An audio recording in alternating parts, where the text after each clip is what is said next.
Have you ever felt stuck?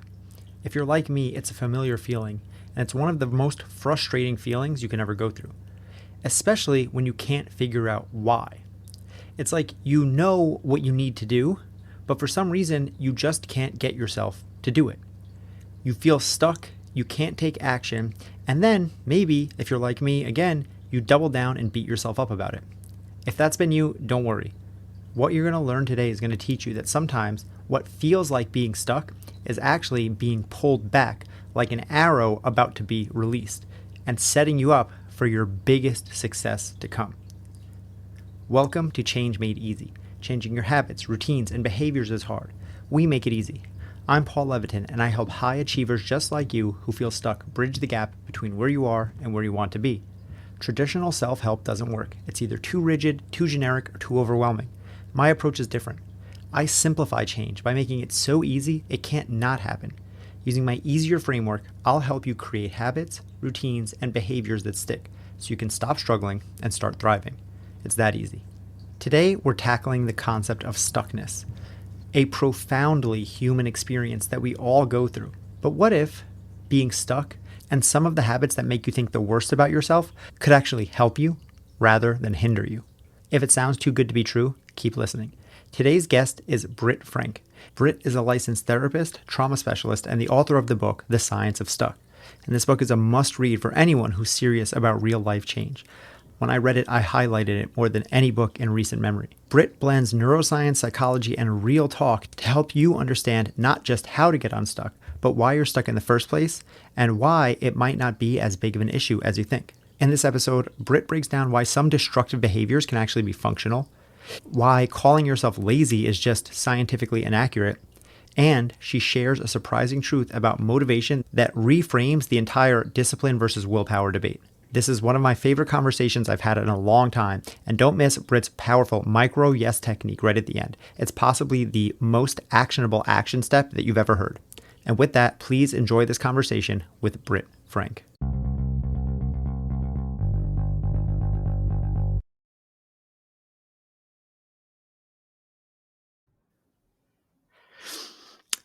All right, Britt.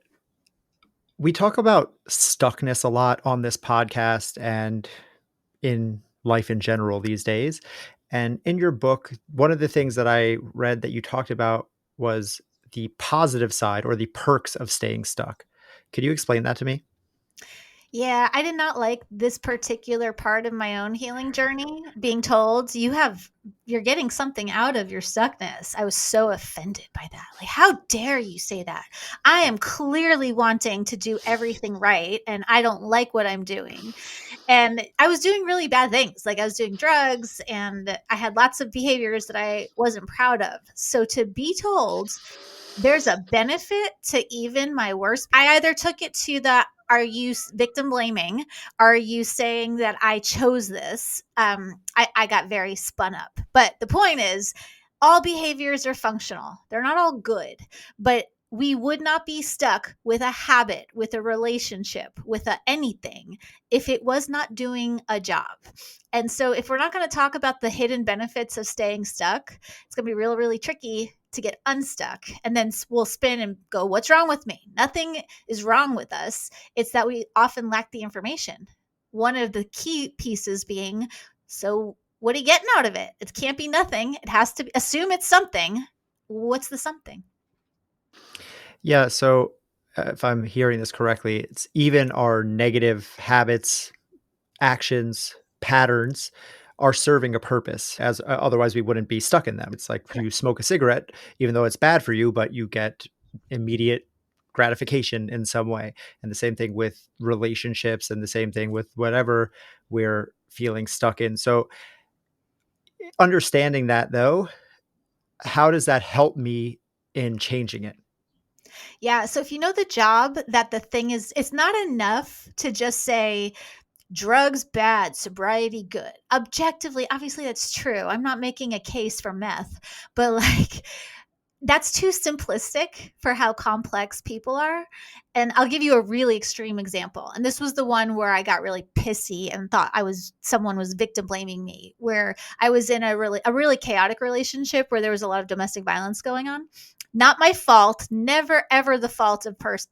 This like caveat, disclaimer, abuse is never the fault of the person being abused at any age, any time, for any reason. Okay. With that said, what was the hidden benefit of me being in a very, very chaotic relationship? Well, if I was with someone that was that bad, then I must be good. And I could justify, well, they're doing worse things than me, so I'm okay. And so the job that that relationship was doing was helping me to avoid all of the really not so great parts about me. But as long as I didn't know that that was contributing to that situation, I couldn't solve for it. And I was so afraid of the shame that, like, I didn't want to sit with the shame of my choices and my things.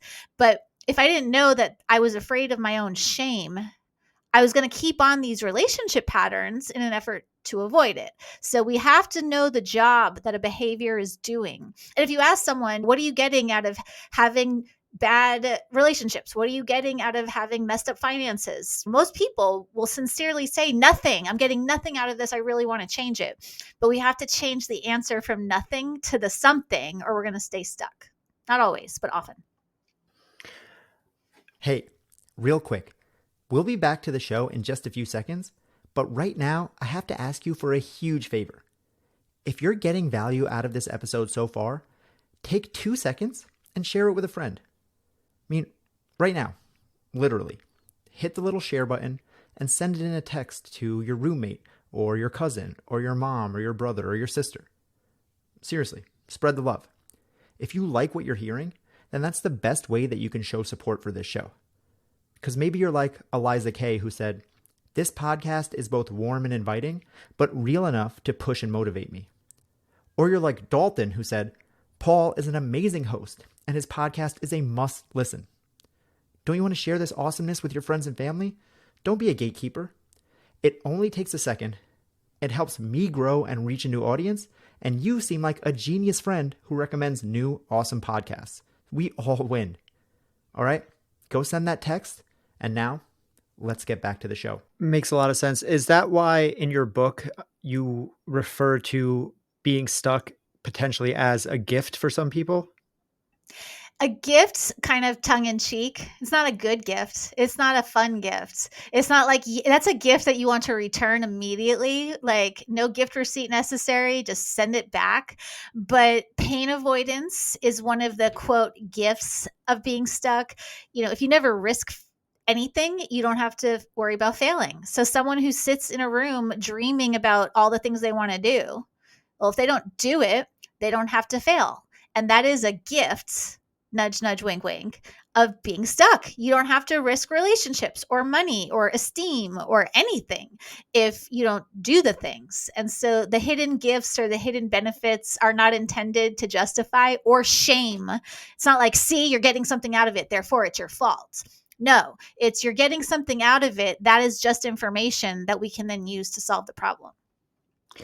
Yeah, I talk about this a lot to my clients and just people in general, where to me, as you said, it's not like a shame thing. It's actually a benefit, where it's like, if I understand that everything I do is for my own benefit, then it makes sense that I do negative things because I'm getting something out of it. Now, usually the challenge is that it's something that's giving me a short-term benefit to my long-term detriment. And this is where people get confused. I think we talk a lot about delayed gratification, where it's like, oh, well, you got to be able to delay gratification. And I think that it's sometimes less about delayed gratification and more about the fact that in the moment, we're not realizing that we're actually getting that benefit. Because like you said, of course we want the thing down the road. Of course we don't want to be smoking cigarettes, or we don't want to be in that negative relationship or whatever it is. But if it were that simple, it would be done already. And so when I talk about this stuff, a word that comes up often for me, again, in my practice, in my podcast, when people write in and things like that, is motivation. And that's one of those things where nowadays, if you go on Instagram, if you go on TikTok, people say like, you can't rely on motivation because motivation is like an emotion. It comes and it goes, and you like, it's either there or it's not. And it's something that you have to learn to just use willpower or something like that. But to me, I'm like, I don't understand the difference between being motivated and having willpower, or having grit, or having discipline. So how do you look at motivation playing into creating the change and getting you unstuck? I love that question. And I sort of made a snarly face when you said motivation, because I do agree that motivation is often overrated. And the science shows if you wait to feel before you act, likely you won't act, because usually feeling motivated comes after you go, not before. Like I feel fine once I get to the gym, but it's getting there that's the problem. So I'm a big advocate of science says motivation comes after, not before. But like what you said, well, what's the difference between willpower and grit and resilience and motivation? A better question than delayed gratification even is which part of me is being motivated right now? Because let's say I'm sitting on the couch and I want to go to the gym and I'm not. Okay, well, it's not delayed gratification. It's the part of me that is motivated by comfort is right now in charge of driving my ship. The part of me that's motivated by my fitness goals is locked in the trunk of the car. And the part of me that is motivated by the familiar, that's the part that's driving. So rather than I want to feel motivated, the question is which part of me is being motivated and by what? And am I okay with that? Sometimes it's appropriate to be motivated by comfort, but not always. You said there being in the familiar. Could you expand what you mean by that? Yeah, this was sort of horrifying for me to discover in my personal recovery and in my clinical work. Brains are not wired for success, brains are wired for survival. Period. And so, brains, from what we know, are more interested in patterns and predictions than in our goals and our ambitions and what's on our vision boards and our Pinterest boards and whatnot. And so, anything that you do to deviate from a pattern, even if it's a bad pattern, the brain doesn't recognize I am breaking my pattern of not working out. That's good. All the brain is going to start with is, she's breaking a pattern. All pattern change equals bad equals lion is going to kill me. Therefore, don't do the thing. And if we don't know that even good change is going to get recognized by your brain as deviation from the pattern, shut the system down, then we're not going to do things and then go, what's wrong with me? And then that shame is going to release cortisol, which is going to create more fight, flight, freeze, which is going to create more shutdown. And so this idea that being mean to yourself isn't useful isn't this soft, generic, Instagrammable saying. There's real teeth to it. When you yell at yourself, you're releasing stress hormones that are going to further interfere with your goals. So we need a better way. Yeah, if being mean to yourself worked, it would have worked already, We'd be good to right? go. All of Right, right. It's funny, even as like a coach. So I started as a personal trainer, and people would always ask me, they're like, "Oh, like, are you the type of the kind of rah rah whatever drill sergeant type?" And I'd always be like, if I thought yelling at you would get you your goals, then I would yell at you. But it's just not how it works. Unfortunately, the reality, the science is there, and it's just not how things work. But so you said, all right, we get into the spiral, shame, and then cortisol, and more shame. And a word that comes up a lot in that shame spiral is laziness. And something that you said in your book, and I wrote this quote down, is that being lazy is a moral judgment, not a biological reality. So could you explain what you mean by that? Yeah, like the word lazy, which people will throw around to mean you should be doing a thing, you want to be doing a thing, you're not doing the thing, therefore you're lazy.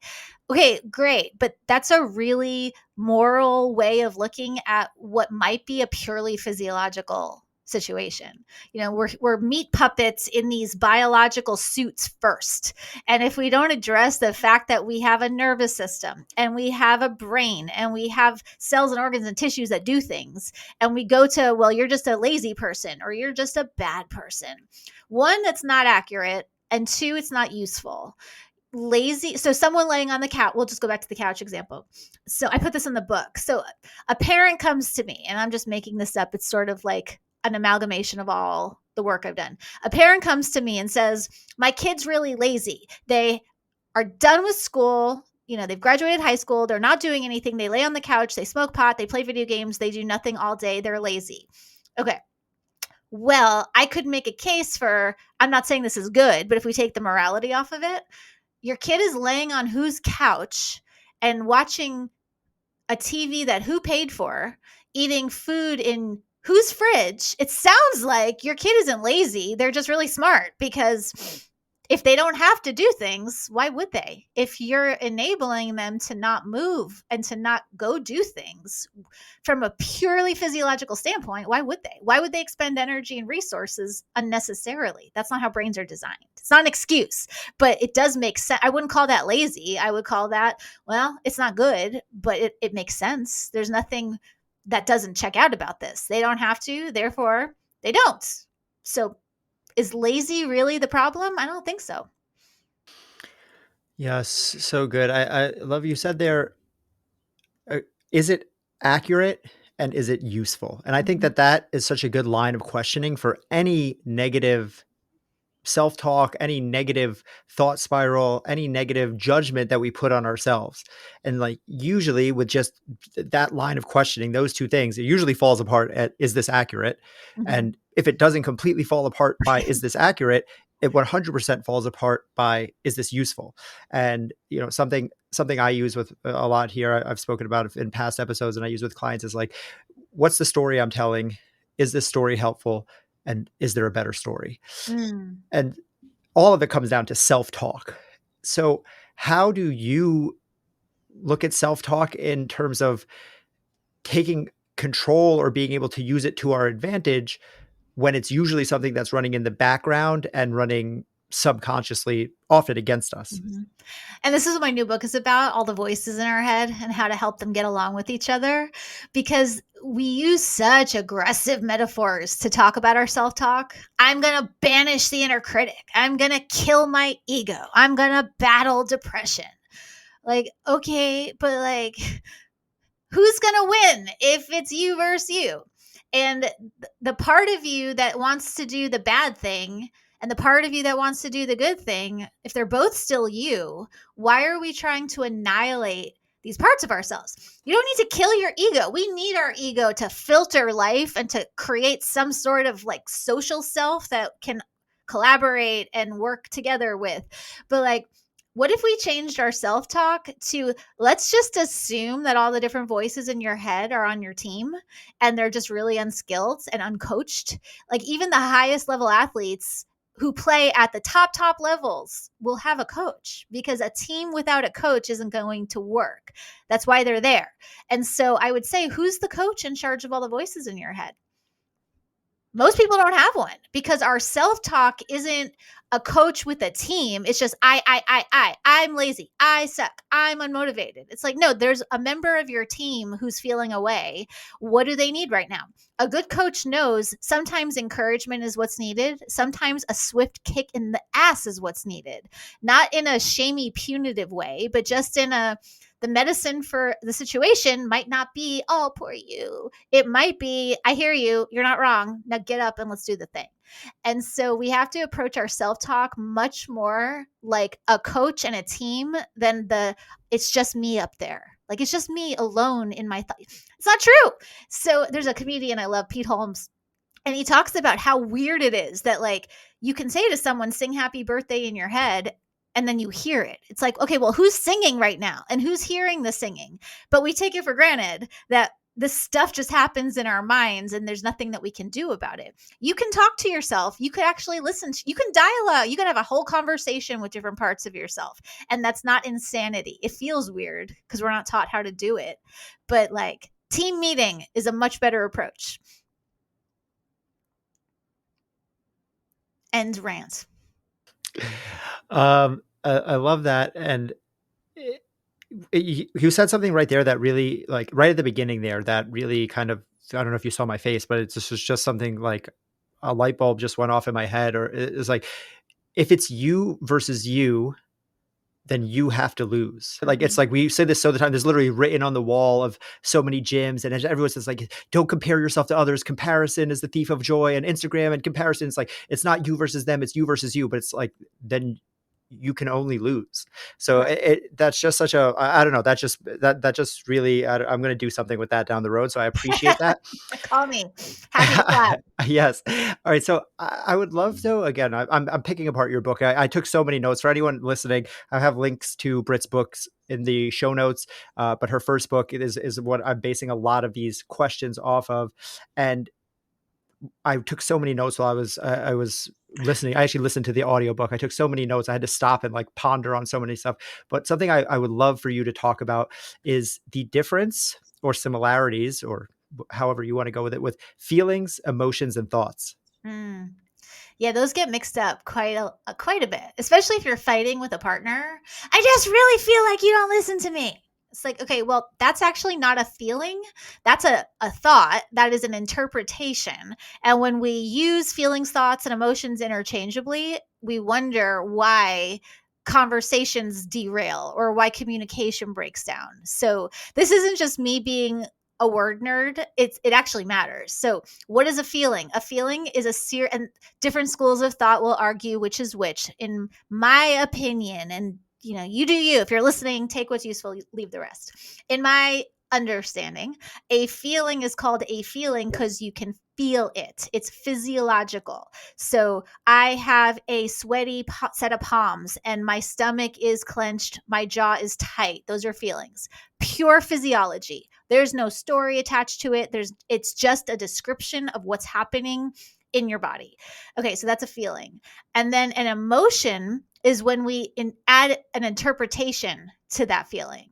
So a set of sweaty palms, clenched jaw, and a tight stomach, if my story is, or if my thought attached to that is, I'm about to start this race that I've been training for months to do, I might call that emotion excitement. I take the physiology, tense stomach, tense jaw, sweaty palms, attach a meaning to it. I'm about to do the race. That produces the feeling, excitement.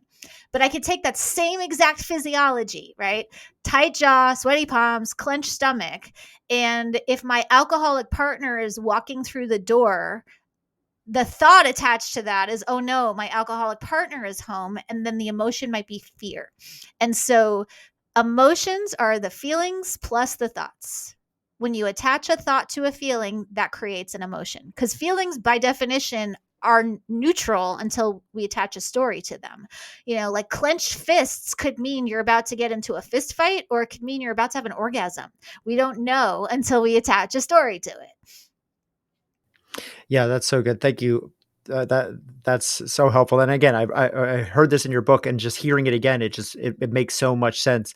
That I love that you said word nerd, because I'm the same way, and I think that words are so important, because the words that we use are the thoughts that we have, and that becomes our reality. So it can seem sometimes like we're nitpicking, but I think that it's something that actually does matter, because when we can control our words, we can control our reality. So going into more words that you used in your book, why do you not like the term anxiety attack? Yeah. God. Okay. Sorry. It really again, this idea that we have to be at war with ourselves all of the time. Like if you look outside, the world right now is pretty chaotic. It's bananas. It's on fire everywhere. At the end of the day, I don't want to be fighting a war inside my head. And when we call, and again, is it accurate and is it useful? First of all, is it useful to call anxiety an attacker? It's not helpful. Two, why is it not helpful? Because calling it an attacker is going to release more stress hormones. Now I'm afraid because I'm afraid. Now I have anxiety about having anxiety. It's also not accurate. Anxiety is not this invisible, mystical, evil creature that waits for you to feel good for 5 seconds and then pounces on you. Anxiety is like the check engine light of your brain's dashboard. If I'm driving my car and my check engine light comes on, I don't say I'm having a check engine light attack. I don't call myself check engine light disordered. The light's just a signal that something needs some attention. And so, I would never bring my car to a mechanic and say my check engine light is on and accepts that mechanic telling me your check engine light is on, therefore you have check engine light disorder. And this is just who you are now forever. But we do that with anxiety. I go to my doctor and I say, I have anxiety, and they go, great, you have an anxiety disorder, and this is who you are. Anxiety is I don't like it. I've had it my whole life, and it sucks. And anxiety is an information source, not an attacker source. So it's not an anxiety attack. It's an It's just anxiety. I have anxiety. Oh my gosh, my anxiety is flooding through me right now. My warning light's going on. But if you think the enemy of your well-being is attacking you from the inside, you're screwed because there's no escape. Yeah, so powerful. Again, going back to the you versus you thing, or just the words that we choose being important. And yeah, my anxiety is attacking me. It puts us in that victim mentality that you mentioned in the beginning. And I think breaking out of that, it gives us that sense of agency, that sense of control. It's so easy to fall. Oh well, it's not my fault. I have anxiety disorder. I'm an anxious person. There's nothing I can do about it because that's just me.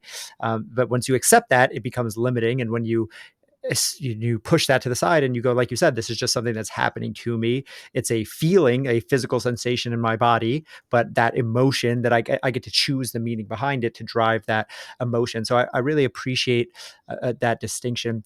I know in your first book, The Science of Stuck, you have an accompanying workbook, the Getting Unstuck workbook.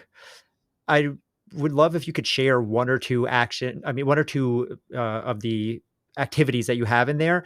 Like if someone's listening right now, and they're like, yeah, like this is exactly me. Like I Mhm. my negative self-talk, like I try to get myself up off the couch. And when I don't, I call myself lazy. And like just the stereotypical things, like we can go down the list. I think that when people listen to this, just like I've been nodding my head along, for people who aren't watching, who are just listening to video, I've been nodding my head and chuckling the entire time, because this is just real life human shit. And all humans, I think, can align with what you're saying. So what are one of the two most basic places where, if you're just like starting to work through this stuff, that listeners can take away today? Yeah. And I have 5 gajillion exercises in that workbook. I don't know if I'll ever do a workbook again. That's hard. That was a lot harder than writing The Science of Stuck. The first one is, if you're feeling anxious, before you say I am, like, or any feeling, whether you're angry or anxious or hungry or whatever, instead of I am, just switch the language and say part of me is. Why? Again, I'm not just being a word nerd just to argue over the semantics. When you say a part of me is angry, a part of me is anxious, a part of me is sad, that leaves room for something else to be happening. That leaves room for, like, the major spiritual traditions would call it the witness or the observer or the higher self or whatever you call it. When you say a part of me is feeling away, that leaves room for another part of you, or what we call the self, capital S self, the conductor, the team captain, the coach, whatever. Part of me is feeling away. Great. I can use the other resources in my head to figure out what's needed here. The 12-step tradition uses the acronym HALT: hungry, angry, lonely, tired. So use that. Part of me is feeling away. All right, before we assign any meaning to this, am I hungry, angry, lonely, or tired? If so, attend to that before you tell yourself this is just who I am. So switch I am to part of me is, and then assess, am I hungry, angry, lonely, or tired in the moment? Yeah, that's a great one. I actually did an episode on HALT just a few weeks ago. Oh, So nice. for anyone listening, can go back. It was a solo episode that I did specifically about that acronym, because it's so powerful. And again, I've done a lot of my work in the nutrition and fitness and that space. So it's always something I go back to with clients. And just like, again, and not just for weight loss or anything. It's just like, Mhm. I'm snapping at my partner. I'm being obnoxious at work or something like that. It's like, maybe I'm just hungry, grab a Snickers. Right. So one thing that, again, like I come back to these, like, kind of, I don't know, like these ambiguous ideals, right? Like motivation, okay, like things like that. Something that I hear people talk about a lot too is just like balance, right? I just want to find balance in my life. But when I hear you talk about balance, you talk about it a little bit differently. So how do you feel about people finding balance in their lives? I don't like that word as it pertains to life. Like, I get balance in terms of physiology. Balance training is important. Yes, you should stand on wobbly things because that's great for your body and your nervous system to learn to adapt and find your sense of balance. But the problem with this idea of a balanced life, because what does balance mean? A balanced scale is equal on both sides, right? Like, that's the definition. Equal weight on both sides is balance. But anything that we care about is going to upset the balance of your life. Like, I'm going to give myself equal time to every single hobby. Each of my things, each of my people is going to get 20. I'm going to spend 20 minutes with everyone important to me this week, so it can all be balanced. Well, that totally ignores the reality that maybe one of your relationships actually needs 20 percent of you, but another one needs 80% of you. Anything that we really want in life, passion, purpose, excitement, adrenaline, contentment, satisfaction, none of those things requires balance. So my argument is, rather than look for work-life balance, a better thing to shoot for is work-life alignment. Are my choices aligned with my values? Are the things that I'm doing aligned with who I say I am? If I am a person who keeps my word and I tell myself I'm just going to have one glass of wine and then I have six, well, I've just broken my word. That's not in alignment with my value of being honest. If we're in alignment, the balance thing, it kind of takes care of it takes care of itself. When I'm writing a book, I am not balanced. I am like an insane person. Like, I understand why many writers throughout history have been substance addicts, because it's hard and you go into this hypomanic state where you forget to eat or sleep, and it's just like words, words, words. I suck. Oh my God, that was great. That was amazing. I'm transcendent. Oh my God, what do I know? I should, and everything in between. It's a very unbalanced process, but that's in alignment with my identification as someone who writes. I also really love my husband. And so I make sure that once I'm done in a writing stage, I shift into spending time with my husband and my friends. And so if you're in alignment, the balance, that takes care of itself. Yeah, it's such a great way of looking at it. I had a guest on the show, Dr. Shante Cofield. This was years ago, and one of my first guests. And but this always stuck with me. She's a physical therapist, and not talking about the physiological balancing, but she said that people talk about balance as if it's a static thing, but it's balancing. It's a balancing act. If you're standing on a tightrope, you're never static. It's a constant act of balancing and rebalancing and rebalancing and rebalancing. And that's what balance is in life. And the way I look at it now, it's like, yeah, balance is 50-50, but it's also 80-20, and it's also 99-1. And at different times in your life, you're going to need those different types of balance. So I think that when we think of it as this thing, it's like, I'm just going to find it, like you said, work-life balance, and then I'll be good. And then I'm balanced, and then I can meditate. It's like, I don't think that exists. But I think finding, as you said, an alignment with your values, and knowing that sometimes you're going all in on writing and there's other things are going to have to take a back seat, is a very healthy way to look at all this. So I appreciate you sharing that, Britt. And as I come to the end here, I'm going to wrap up with the two same questions that I ask all of my guests. The first is, what is the change that you want to see in the world? The change I want to see in the world is people to stop thinking that they're the enemy of themselves. Like, if we all were a little bit more at home in our own minds, I think the world would probably be a little bit less hard to live in. I can't imagine you're wrong. So the last question is, if you had one action step that listeners could take right now today, you have a whole workbook full of them, which people can go and click in the show notes, but one action step for anyone who's listening, who's like, okay, I just want to make this a little bit easier, whatever change they're trying to make, just a little bit easier. As soon as they take their headphones off, as soon as they're going about their day today, what would that action step be? Yeah. And I have one. I call it a micro yes. So a micro yes is taking a step so small you feel like a jackass doing it. Like, you just feel ridiculous. Like, what's the point in doing something this small?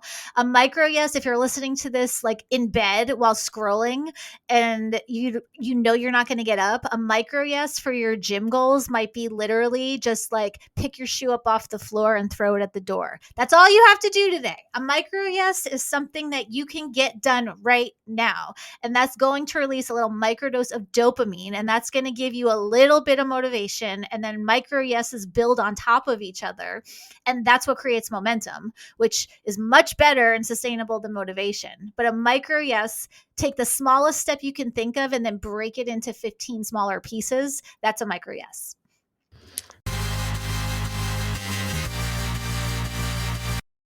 Before you go, I just have to ask you for a huge favor. If you enjoyed or got value from this episode at all, then take a moment and leave a rating and review in the podcast app that you're listening or watching on. If you like the show and you want me to continue to create more episodes and be able to get awesome guests that will help make changing your life easier, then this is the best way you can show support.